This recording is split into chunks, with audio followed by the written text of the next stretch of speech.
নাসিরউদ্দিন পাটোয়ারি।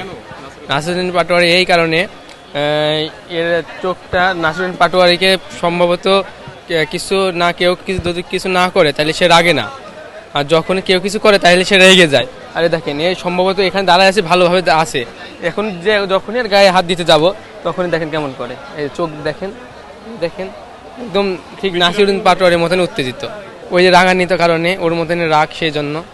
সেপনিল প্রাণঘাতী জীবাণুদের বিরুদ্ধেও দারুণ কার্যকর। একই কালারের অনেকগুলো গরু দেখতে পাচ্ছি, কেন এইটাকে আলাদা করে আপনি একটি নাম রাখলেন? এটা বড়, এটা রাগান্বিত, আর রাগের ভাবটা অনেকটা নাসিরউদ্দিন পাটোয়ারি ভাইয়ের মতন, তাই। হ্যাঁ, সে খায় চেল্লাই, এটার দাম হাতে এসে 15 লক্ষ টাকা। ক্রেতারা এক একজন এসে এক একটা কথা বলছে, সেটা মনে থাকে না, না বলাটাই বেটার। 15 আশেপাশে হলে ছেড়ে দেবো, এমনিতে গরুটা হচ্ছে উত্তেজিত বেশি, কিন্তু তেমন করে না, মানুষকে ভয় দেখায়। এটা পালছি 2.5 থেকে 3 বছর।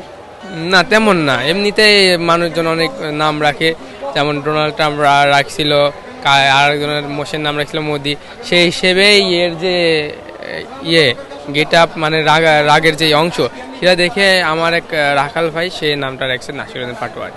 আমরা আসছি আলমডাঙ্গা থানা, চুয়াডাঙ্গা জেলা, এরশাদপুর গ্রাম, গগন এগ্রো ফার্ম, যার মালিক প্রোপাইটার হাসান কাদের গনু।